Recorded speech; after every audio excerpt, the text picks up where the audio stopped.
Two hunting knives are sitting on the bench in front of me. The first one is polished. The bevel is a mirror. Hold it under a lamp and there is not a scratch anywhere on it. That knife will shave the hair off the back of your hand and never catch. The second one is not impressive. The bevel is gray. You can see the grind lines with your naked eye. It looks like something that has been living in the bottom of a tackle box. Now here is the question. You are halfway through field dressing a deer. It is cold. Your hands are wet. And your sharpening bench is a 2-hour drive away. Which one of those knives do you want in your hand? Hold that thought. I am not going to answer it yet. Before we go further, I want to be careful with you, because there is a version of this story that is not true. I am not going to stand here and tell you that old American hunters never made a knife razor sharp. That is nonsense, and you would know it was nonsense. Plenty of them could put an edge on a blade that would embarrass a barber. The difference was in what they were measuring. An experienced woodsman did not judge an edge by how it performed on the kitchen table. He judged it by what the edge had to live through, and by how quickly he could bring it back when it did not. That second part turns out to be the whole story, and it is the part almost nobody talks about. By the time we are finished here, you will know how to keep a hunting knife working with a stone you probably already own. But more than that, you will know the one thing that almost never gets said out loud: when to stop. Most arguments about knives fall apart for a simple reason. We use one word to mean 3 different things. The word is sharp. Let me pull them apart, because once you see them separately, you cannot unsee them. The first one is sharpness. That is the apex. The very last fraction of the edge, the part too small to see, and all it really tells you is how easily the blade can start a cut. The second one is cutting ability. That is the whole blade, the thickness behind the edge, the grind, the shape. You can have 2 knives that will both shave. Run them through a hide, and one of them sails, and the other one binds and drags. That is not the apex. That is everything sitting behind the apex. The third one is the one hardly anybody names: edge stability. That is whether the apex survives the actual load you put on it, or whether it rolls over, or breaks little pieces out of itself. And that is not old-timer folklore. A German metallurgist named Roman Landis gave that property its name and studied it directly, and an American metallurgist named Laren Thomas has carried that work forward here. So think about a razor blade. It might be the sharpest thing in your house, and not one of you would take it into the woods to field dress a deer. Not because it is not sharp, because there is almost nothing behind that apex holding it up. Razor sharpness answers one question: can it start a very fine cut? A hunting edge has to answer a harder one: can it still be cutting when the easy part is over? Now think about the world those 2 edges live in. A razor lives in about the cleanest environment a cutting edge can ask for. Warm water, soap, one direction, soft material. And then it gets set down. A hunting knife lives somewhere else entirely.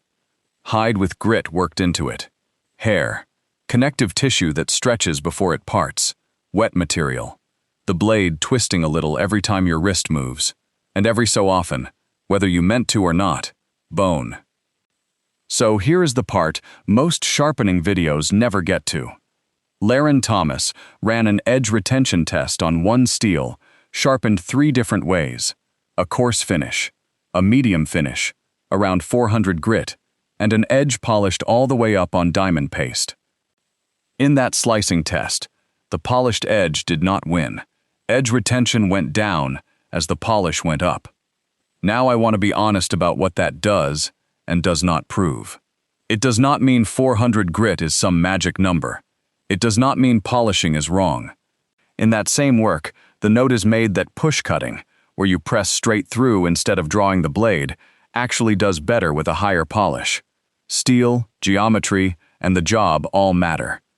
But there is a lesson sitting in there, and it is worth more than any grit number. Polishing past the job can take away something the job needed. More polished is not automatically more useful. Which brings me to a man who worked this out more than 100 years ago, with no test equipment at all. Horace Kephart. Librarian by training, He came apart in middle age and went into the Smoky Mountains to put himself back together. What came out of that was a book called The Book of Camping and Woodcraft, built from articles he had been writing for Field and Stream, and published at the front end of the century. He had opinions about hunting knives. He thought most of the ones for sale were nonsense, too thick to whittle with, too pointed to eat with. Dime novel knives, he called them, made to look dangerous in a shop window. The one he actually used was plain. A blade about 4¼ inches, an inch wide, 1/8 of an inch thick at the spine, broad at the point. The steel carried straight through the handle and riveted. And then he wrote one sentence that I would put on the wall of every sharpening bench in this country. He said it was tempered hard enough to cut green hardwood sticks, but soft enough that when it struck a knot or a bone, it would, if anything, turn rather than nick. And then a whetstone soon put it back in order. He was not describing how he wanted the knife to cut. He was describing how he wanted it to fail. Think about what that takes. He had already accepted that the edge was going to meet something it could not handle. He was not pretending otherwise. So he specified the kind of damage he could live with. A rolled edge, he could fix sitting on a log. A chipped edge, out in the mountains, days from anywhere, is a different kind of problem. And right after that passage, he quotes an old saying he had picked up somewhere. If a sword bends, we can straighten it, but if it breaks, who can mend it? That is the whole philosophy, in one line. The old woodsman was not only optimizing an edge to cut, he was optimizing it to fail in a way he could come back from. I call that recoverable failure. And once you start looking for it, you find it everywhere in old American tools. There is a second man worth bringing in here, because he solved the same problem from the other end. George Washington Sears, rode under the name Nessmuk, small, sickly man who paddled the Adirondacks in canoes lighter than some of the packs people carry today. His book Woodcraft came out in the middle 1880s and has never been out of print. He said knives should be of the best, both as to shape and temper. He had no patience for the thick display knives either. But here is what interests me. He did not carry one knife. He carried 3 edges. A small double-bit hatchet, a thin sheath knife for skinning and cutting meat and eating with, and a strong 2-blade pocket knife. Now I will tell you what I could not find, because that matters as much as what I could. Nessmuk did not write down how those 2 pocket blades were ground, and I am not going to invent it for you. What the record shows is simpler, and more useful anyway. He divided the work. The old woodsmen were not solving edge retention at the stone. They were solving it before the stone ever came out, by deciding what each edge was allowed to touch. So maybe your grandfather's knife did not hold an edge because he knew a secret angle. Maybe it held an edge because he knew what not to cut with it. So let us give this thing a name, because you have been circling it for 10 minutes. The working edge. An edge that is sharp enough to cut efficiently, strong enough for the work you are actually going to do, and simple enough to bring back before it turns into a repair job. A working edge is not a dull edge. It is not blunt on purpose. A good working edge can absolutely shave. The difference is that shaving is not the finish line. It is one measurement, taken at one moment, before anything has happened yet. The question is not only how sharp is it right now. The better question is what is this edge going to look like once the work starts? All right, practical. What does this look like at your bench, with what you already have? A stone with a coarse side and a fine side. A light, a clean rag. That is it. Nobody needs to buy a system for this. Step 1. Look before you grind. Hold the blade under a lamp with the edge pointing up at you and roll it slowly. A truly sharp apex has nowhere for light to sit, so it stays dark. Where you see a bright line or a bright spot, that is flattened or damaged steel catching the light. That is your map. Most people skip this and start grinding the whole edge out of habit, when 3/4 of that blade did not need touching. Step 2. Match the knife, not a number. You have heard people say every hunting knife wants a certain angle. I want you to hear what Buck says on its own website. Their instruction is to follow the same grind and the same edge angle the blade had when it was new. And their own knives run more acute than a lot of people assume, somewhere around 13 to 16 degrees per side. That is lower than the hunting setting on a good many guided sharpeners. Which means if you clamp a buck into a gadget and set it to a generic hunting number, you are not sharpening that knife. You are grinding a brand new bevel onto it, and you will be at it a long while. And here is a free trick from Al Buck himself. Color the bevel in with a black felt pen. Take 2 strokes on the stone. Then look at where the ink came off. Ink gone from the very edge and still sitting up top means you are holding the spine too high. Ink gone up top with the edge still black means you are laying it too flat. He also gave 3 rules, and nothing else. Always cut into the stone. Never drag the edge backwards over it, and hold your angle. Step 3. Decide whether this is a touch-up or a rebuild. If the knife has just lost its bite, that is a touch-up. A few light passes on the fine side, and you are done. If it is chipped or rounded over, or you can see real damage in that light test, now the coarse side has a reason to exist. Reach for the coarse stone because the edge earned it, not because it is the side that faces up. Step 4. Do not get fooled by a burr. When you sharpen, the very last of the steel tends to bend away from the stone instead of getting cut off. That leaves a thin ribbon hanging along the edge. Old-timers called it a wire edge. A wire edge feels unbelievable. It will slice paper like the paper is not there. And then a few minutes into real work, the knife goes dead, and you swear the steel was junk. There is a fellow who photographs edges under an electron microscope and publishes the results. His work makes one thing very clear. You cannot trust your fingers on this. A burr that has been folded down flat cannot be felt at all. Not feeling a burr does not mean it is gone. So do not chase it with your fingertips. Just work lighter as you finish, alternate sides, and understand that a knife that feels spectacular off the stone and dies in 5 minutes was never really sharpened. It was decorated. Step 5, and this is the one I want you to remember. Stop. When the edge does the job you sharpen this knife for, cleanly, evenly, without you leaning on it, you are finished. Not when you have used every stone in the box. Not when it looks like jewelry. Every extra pass is steel off your knife that is never coming back.